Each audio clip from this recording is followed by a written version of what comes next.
Chapter 14. Once the sea had taken back their diamond-shaped footprints, there was no sign that they had ever been there, any more than King Haggard's castle had been. The only difference was that Molly Grew remembered unicorns very well. "It's good that she went without saying goodbye," she said to herself. "I would have been stupid. I'm going to be stupid in a minute, anyway, but it really is better like this." Then a warmth moved over her cheek and into her hair, like sunlight, and she turned and put her arms around the unicorn's neck. "Oh, you stayed," she whispered. "You stayed." She was about to be very foolish then, and ask, "Will you stay?" But the unicorn slipped gently from her and moved to where Prince Lear lay with his dark blue eyes already losing their color. She stood over him, as he had guarded the Lady Amalthea. "She can restore him," Schmendrick said softly. "A unicorn's horn is proof against death itself." Molly looked closely at him, as she had not done for a long time, and she saw that he had come at last to his power and his beginning. She could not say how she knew, for no wild glory burned about him, and no recognizable omens occurred in his honor just at that moment. He was Schmendrick the magician, as ever, and yet somehow it was for the first time. It was long that the unicorn stood by Prince Lear before she touched him with her horn. For all that her quest had ended joyously, there was weariness in the way she held herself, and a sadness in her beauty that Molly had never seen. It suddenly seemed to her that the unicorn's sorrow was not for Lear, but for the lost girl who could not be brought back, for the Lady Amalthea, who might have lived happily ever after with the prince. The unicorn bowed her head, and her horn glanced across Lear's chin as clumsily as a first kiss. He sat up, blinking, smiling at something long ago. "Father," he said in a quick, wondering voice. "Father, I had a dream." Then he saw the unicorn, and he rose to his feet as the blood on his face began to shine and move again. He said, "I was dead." The unicorn touched him a second time over the heart, letting her horn rest there for a little space. They were both trembling. Prince Lear put his hands out to her like words. She said, "I remember you. I remember." "When I was dead," Prince Lear began, but she was away. Not a stone rattled down after her. Not a bush tore out as she sprang up the cliff. She went as lightly as the shadow of a bird, and when she looked back, with one cloven foot poised, and the sunlight on her sides, with her head and neck absurdly fragile for the burden of the horn, then each of the three below called to her in pain. She turned and vanished, but Molly Grew saw their voices thump home into her like arrows, and even more than she wished the unicorn back, she wished that she had not called. Prince Lear said, "As soon as I saw her, I knew that I had been dead. It was so the other time, when I looked down from my father's tower and saw her." He glanced up then and drew in his breath. It was the only sound of grief for King Haggard that any living thing ever made. "Was it I?" he whispered. "The curse said that I would be the one to bring the castle down, but I would never have done it. He was not good to me, but it was only because I was not what he wanted. Is it my doing that he has fallen?" Schmendrick replied, "If you had not tried to save the unicorn, she would never have turned on the Red Bull and driven him into the sea. It was the Red Bull who made the overflow and so set the other unicorns free, and it was they who destroyed the castle. Would you have it otherwise, knowing this?" Prince Lear shook his head, but he said nothing. Molly asked, "But why did the bull run from her? Why didn't he stand and fight?" There was no sign of him when they looked out to sea, though he was surely too vast to have swum out of sight in so short a time. But whether he reached some other shore, or whether the water drew even his great bulk down at last, none of them knew until long after, and he was never seen again in that kingdom. "The Red Bull never fights," Schmendrick said. "He conquers, but he never fights." He turned to Prince Lear and put a hand on his shoulder. "Now you are king," he said. He touched Molly as well, said something that was more of a whistle than a word, and the three of them floated up the air like milkweed plumes to the top of the cliff. Molly was not frightened. The magic lifted her as gently as though she were a note of music, and it were singing her. She could feel that it was never very far from being wild and dangerous, but she was sorry when it set her down. No stone of the castle remained, nor any scar. The earth was not even a shade paler where it had stood. 4 young men in rusty, ragged armor wandered gaping through the vanished corridors, and turned around and around in the absence that had been the great hall. When they saw Lear, Molly, and Schmendrick, they came running toward them, laughing. They fell on their knees before Lear and cried out together, "Your Majesty, long live King Lear!" Lear blushed, and actually tried to pull them to their feet. "Never mind that," he mumbled. "Never mind that. Who are you?" He peered in amazement from one face to the next. "I know you. I do know you, but how can it be?" "It is true, Your Majesty," the first of the young men said happily. "We are indeed King Haggard's men-at-arms, the same who served him for so many cold and weary years. We fled the castle after you disappeared into the clock, for the Red Bull was roaring, and all the towers were trembling, and we were afraid. We knew that the old curse must be coming home at last." "A great wave took the castle," said a second man-at-arms, "exactly as the witch foretold. I saw it go spilling down the cliff as slowly as snow, and why we did not go with it, I cannot tell." "The wave parted to go around us," another man said, "as I never saw any wave do. It was strange water, like the ghost of a wave, boiling with a rainbow light, and for a moment it seemed to me—" He rubbed his eyes and shrugged, and smiled helplessly. "I don't know. It was like a dream. But what has happened to you all? Lear demanded. You were old men when I was born, and now you are younger than I am. What miracle is this? The three who had spoken giggled and looked embarrassed, but the fourth man replied, It is the miracle of meaning what we said. Once, we told the Lady Amalthea that we would grow young again if she wished it so, and we must have been telling the truth. Where is she? We will go to her aid if it means facing the Red Bull himself. King Lear said, She is gone. Find my horse and saddle him. Find my horse. His voice was harsh and hungry, and the men-at-arms scrambled to obey their new lord. But Schmendrick, standing behind him, said quietly, Your Majesty, it may not be. You must not follow her. The king turned, and he looked like Haggard. Magician, she is mine. He paused, and then went on in a gentler tone, close to pleading. She has twice raised me up from death, and what will I be without her but dead for a third time? He took Schmendrick by the wrists, with a grip strong enough to powder bones, but the magician did not move. Lear said, I am not King Haggard. I have no wish to capture her, but only to spend my life following after her, miles, leagues, even years behind, never seeing her perhaps, but content. It is my right. A hero is entitled to his happy ending when it comes at last. But Schmendrick answered, This is not the end, either for you or for her. You are the king of a wasted land where there has never been any king but fear. Your true task has just begun, and you may not know in your life if you have succeeded in it, but only if you fail. As for her, well, she is a story with no ending, happy or sad. She can never belong to anything mortal enough to want her. Most strangely then, he put his arms around the young king, and held him so for a time. Yet be content, my lord, he said in a low voice. No man has ever had more of her grace than you, and no other will ever be blessed by her remembrance. You have loved her and served her. Be content, and be king. But that is not what I want, Lear cried. The magician answered not a word, but only looked at him. Blue eyes stared back into green, a face grown lean and lordly into one neither so handsome nor so bold. The king began to squint and blink, as though he were gazing at the sun, and it was not long before he lowered his eyes and muttered, So be it. I will stay and rule alone over a wretched people in a land I hate, but I will have no more joy of my rule than poor King Haggard ever had. A small autumn cat, with a crooked ear, stalked out from some secret fold in the air and yawned at Molly. She caught him up against her face, and he tangled his paws in her hair. Schmendrick smiled, and said to the king, We must leave you now. Will you come with us and see us in friendship to the edge of your domain? There is much between here and there that is worth your study, and I can promise you that there will be some sign of unicorns. Then King Lear shouted for his horse again, and his men searched for it, and found it, but there were none for Schmendrick and Molly. Yet when they came back with the king's horse, they turned at his amazed stare and saw two more horses trailing docilely behind them, one black and one brown, and both already saddled and bridled. Schmendrick took the black for himself, and gave the brown horse to Molly. She was afraid of them at first. Are they yours? She asked him. Did you make them? Can you do that now? Just make things? The king's whisper echoed her wonder. I found them, the magician answered, but what I mean by finding is not what you mean. Ask me no more. He lifted her into the saddle, and then leaped up himself. So the three of them rode away, and the men-at-arms followed on foot. No one looked back, for there was nothing to see. But King Lear said once, without turning, It's strange to have grown to manhood, suddenly to be king. Was none of it real at all? Am I real, then? Schmendrick made no reply. King Lear wished to go swiftly, but Schmendrick held them to a leisurely pace and a roundabout road. When the king fretted for speed, he was admonished to consider his walking men, though they, marvelously, never tired for all the length of the journey. But Molly soon understood that the magician was delaying in order to make Lear gaze long and closely at his realm, and to her own surprise, she discovered that the land was worth the look. For, very slowly, spring was coming to the barren country that had been Haggard's. A stranger would not have noticed the change, but Molly could see that the withered earth was brightening with a greenness as shy as smoke. Squat, snaggly trees that had never yet bloomed were putting forth flowers in the wary way an army sends out scouts. Long dry streams were beginning to rustle in their beds, and small creatures were calling to one another. Smells slipped by in ribbons, pale grass and black mud, honey and walnuts, mint and hay and rotting applewood, and even the afternoon sunlight had a tender, sneezy scent that Molly would have known anywhere. She rode beside Schmendrick, watching the gentle advent of the spring and thinking of how it had come to her, late, but lasting. Unicorns have passed here, she whispered to the magician. Is that the cause? Or is it Haggard's fall and the Red Bull's going? What is it? What is happening? Everything, he answered her. Everything all at once.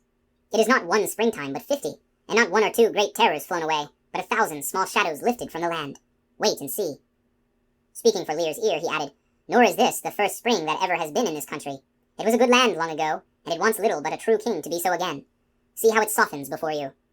King Lear said nothing, but his eyes roved left and right as he rode, and he could not but observe the ripening.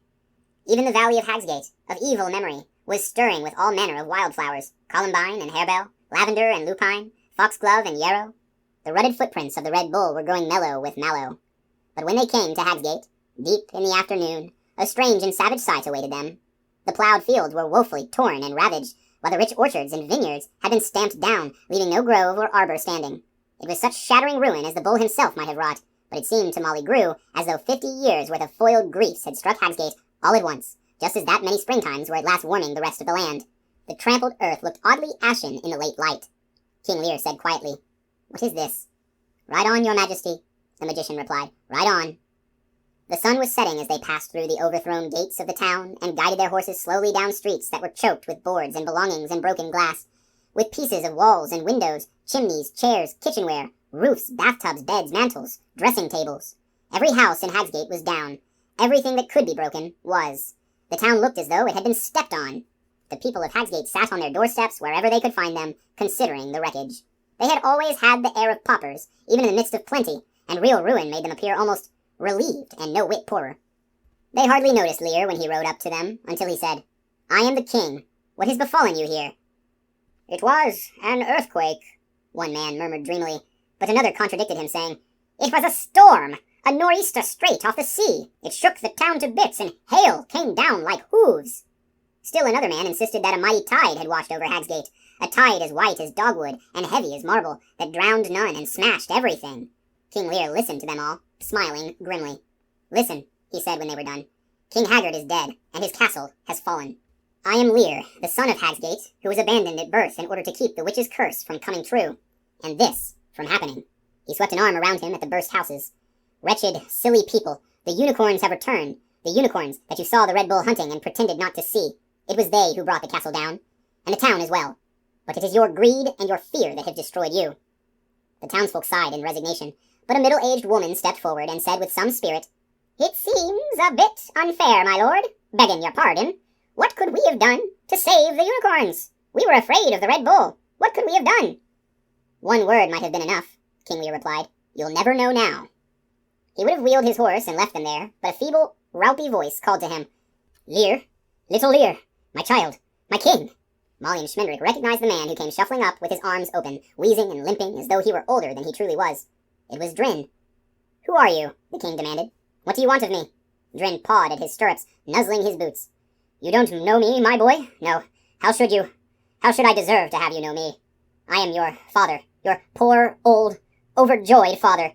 I am the one who left you in the marketplace on that winter night long ago, and handed you over to your heroic destiny. How wise I was, and how sad, for so long. And how proud I am now, my boy, my little boy." He could not quite cry real tears, but his nose was running. Without a word, King Lear tugged at his horse's reins, backing him out of the crowd. Old Drin let his outstretched arms drop to his sides. "This is what it is to have children," he screeched. "Ungrateful son, will you desert your father in the hour of his distress, when a word from your pet wizard would have set everything right again? Despise me if you will, but I have played my part in putting you where you are, and you dare not deny it. Villainy has its rights too." Still the king would have turned away, but Schmendrick touched his arm and leaned near. "It's true, you know," he whispered. "But for him, but for them all, the tale would have worked out quite another way. And who can say that the ending would have been even as happy as this? You must be their king, and you must rule them as kindly as you would a braver and more faithful folk, for they are part of your fate." Then Lear lifted his hand to the people of Hagsgate, and they pushed and elbowed one another for silence. He said, "I must ride with my friends and keep them company for a way, but I will leave my men-at-arms here, and they will help you begin to build your town again. When I return, in a little time, I also will help. I will not begin to build my new castle until I see Hagsgate standing once more." They complained bitterly that Schmendrick could do it all in a moment by means of his magic. But he answered them, "I could not, even if I would. There are laws that govern the wizard's art, as laws command the seasons and the sea. Magic made you wealthy once, when all others in the land were poor, but your days of prosperity are ended, and now you must start over.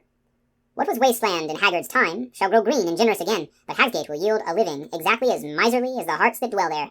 You may plant your acres again, and raise up your fallen orchards and vineyards, but they will never flourish as they used to. Never, until you learn to take joy in them, for no reason." He gazed on the silent townsfolk with no anger in his glance, but only pity.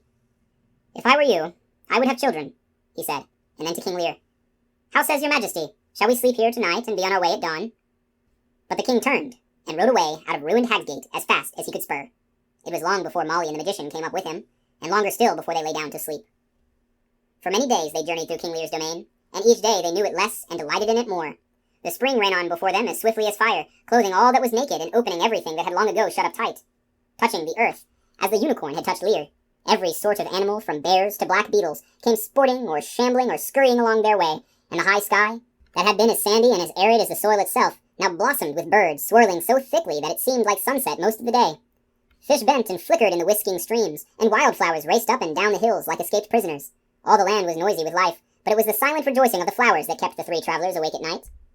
The folk of the villages greeted them cautiously, and with little less dourness than they had shown when Schmendrick and Molly first came that way. Only the oldest among them had ever seen the spring before, and many suspected the rampaging greenness of being a plague or an invasion. King Lear told them that Haggard was dead and the Red Bull gone forever, invited them to visit him when his new castle was raised, and passed on. They will need time to feel comfortable with flowers, he said. Wherever they stopped, he left word that all outlaws were pardoned, and Molly hoped that the news would come to Captain Coley and his merry band. As it happened, it did, and all the merry band immediately abandoned the life of the greenwood, saving only Coley himself and Jack Jingley.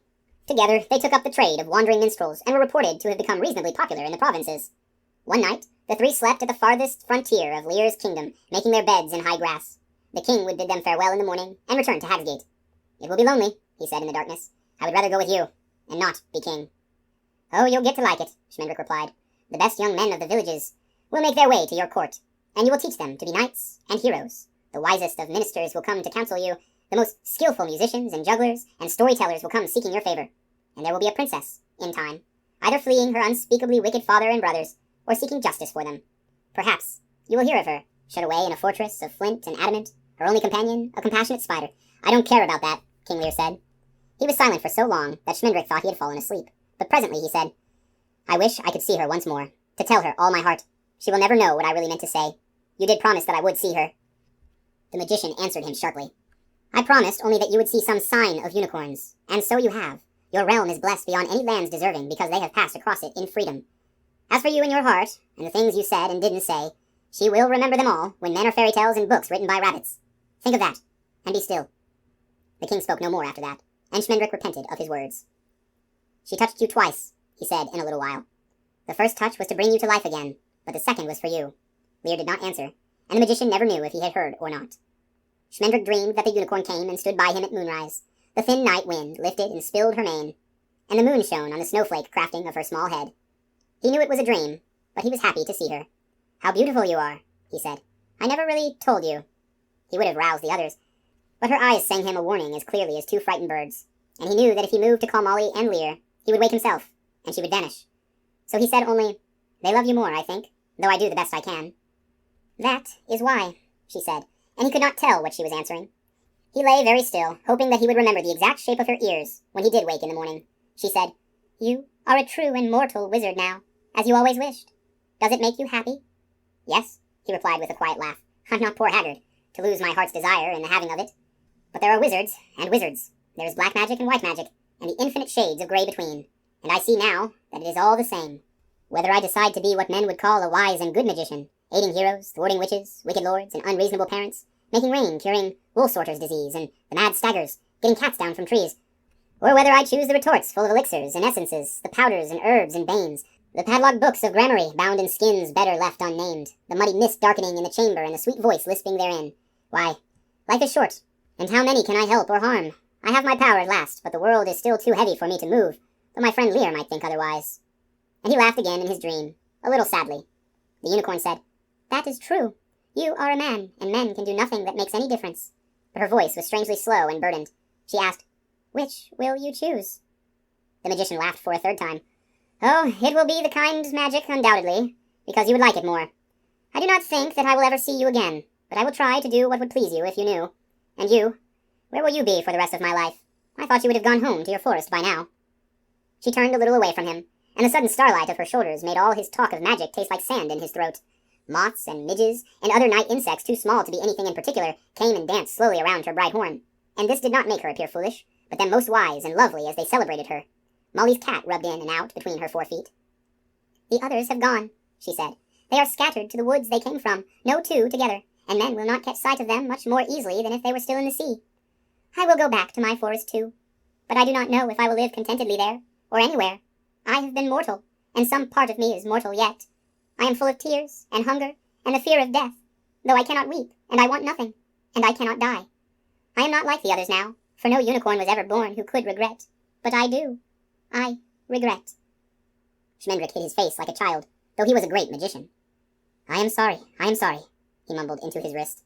I have done you evil, as Nikos did to the other unicorn, with the same goodwill, and I can no more undo it than he could. Mommy Fortuna and King Haggard and the Red Bull together were kinder to you than I.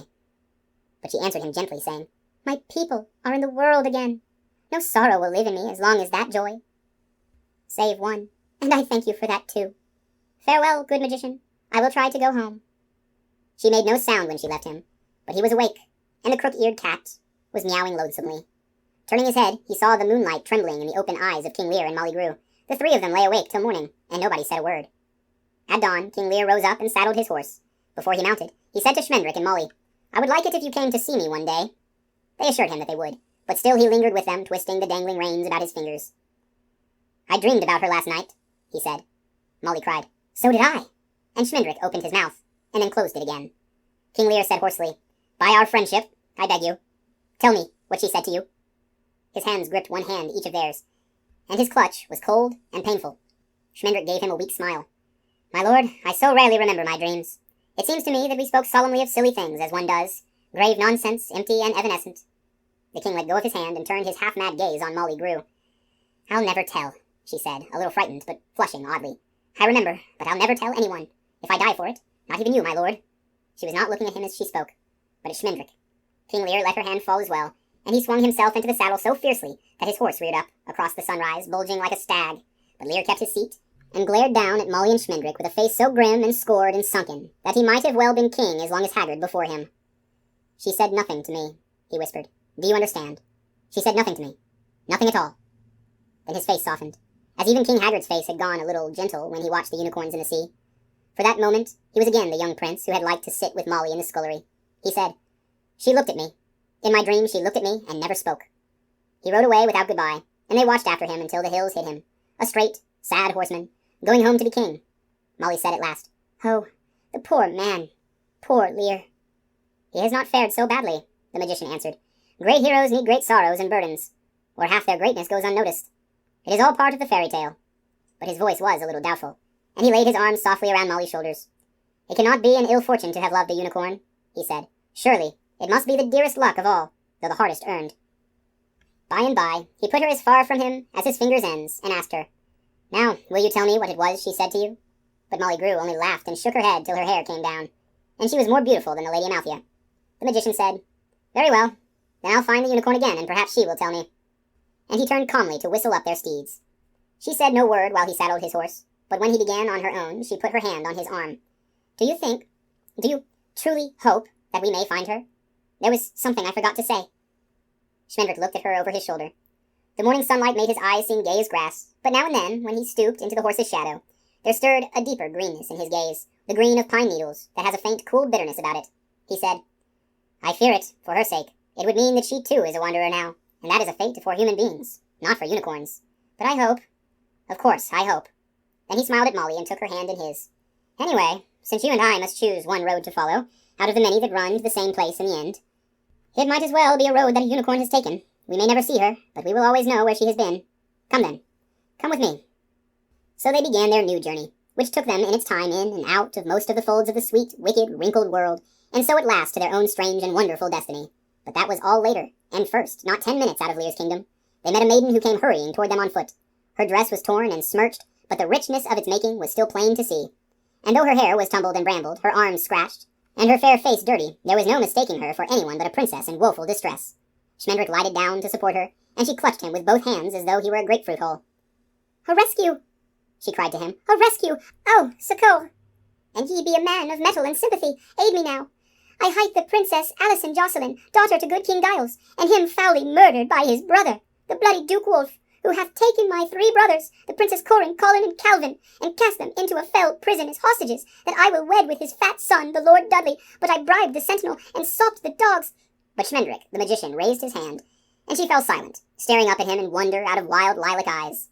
Fair princess, he said gravely to her, the man you want just went that way. And he pointed back toward the land they had so lately quitted. Take my horse, and you will be up with him while your shadow is still behind you.